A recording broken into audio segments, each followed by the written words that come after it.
My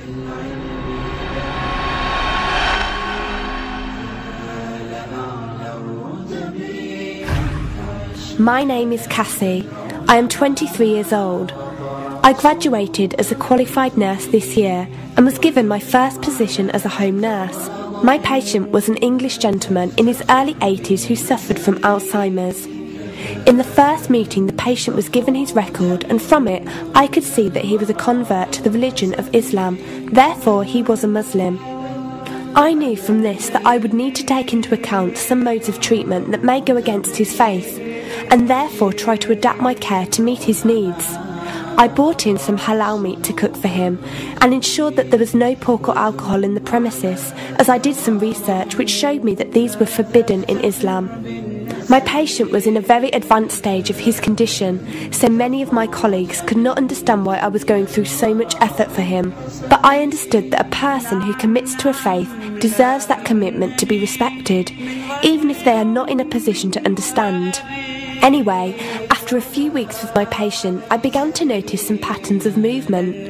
At first, I thought it was some copied motions he'd seen someone doing, but I saw him repeat the movement at particular times, morning, afternoon, evening. The movements were to raise his hands, bow, and then put his head to the ground. I could not understand it. He was also repeating sentences in another language. I couldn't figure out what language it was, as his speech was slurred, but I know the same verses were repeated daily. Also, there was something strange. He didn't allow me to feed him with my left hand. Somehow I knew this linked to his religion, but didn't know how. One of my colleagues told me about Pal Talk as a place for debates and discussions. As I did not know any Muslims except for my patient, I thought it would be good to speak to someone live and ask questions.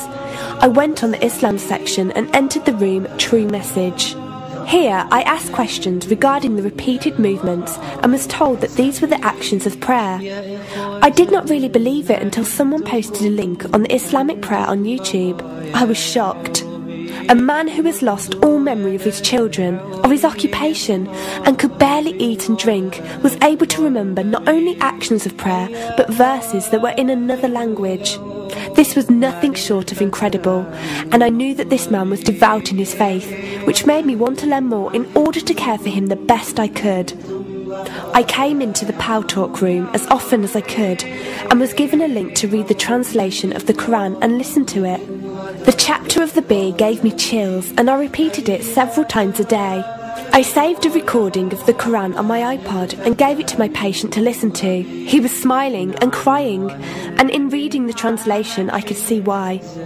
I applied what I gained from Pal Talk to care for my patient, but gradually found myself coming to the room to find answers for myself.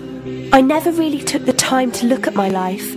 I never knew my father. My mother died when I was 3. Me and my brother were raised by our grandparents who died 4 years ago, so now it's just the two of us. But despite all this loss, I always thought I was happy, content. It was only after spending time with my patient that I felt like I was missing something. I was missing that sense of peace and tranquility my patient, even through suffering, felt. I wanted that sense of belonging and a part of something that he felt, even with no one around him. I was given a list of mosques in my area by a lady on Pal Talk and went down to visit one. I watched the prayer and could not hold back my tears. I felt drawn to the mosque every day, and the imam and his wife would give me books and tapes to welcome any questions I had. Every question I asked at the mosque and on Pal Talk was answered with such clarity and depth that could do nothing but accept them. I have never practiced a faith, but always believed that there was a God. I just did not know how to worship him.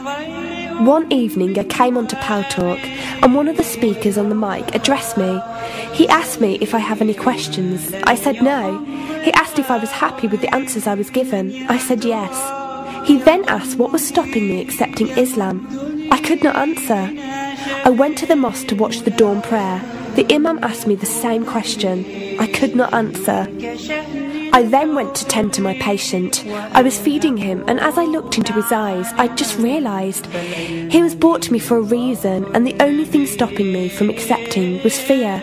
Not fear in the sense of something bad, but fear of accepting something good and thinking that I was not worthy like this man.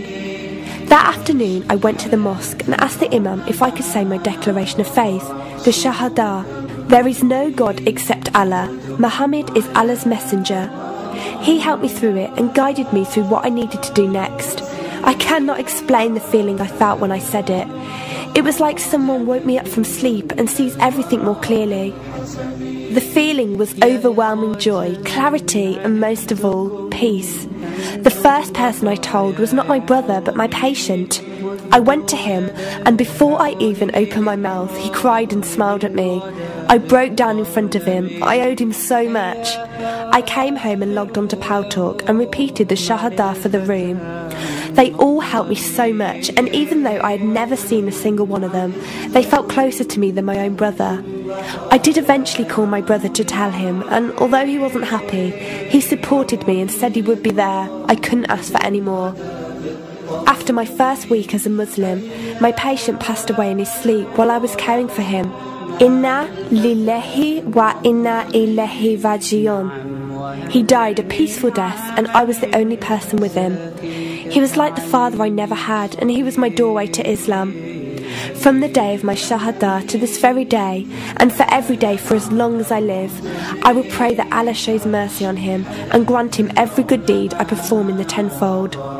I loved him for the sake of Allah, and I pray each night to become an atom's weight of the Muslim he was.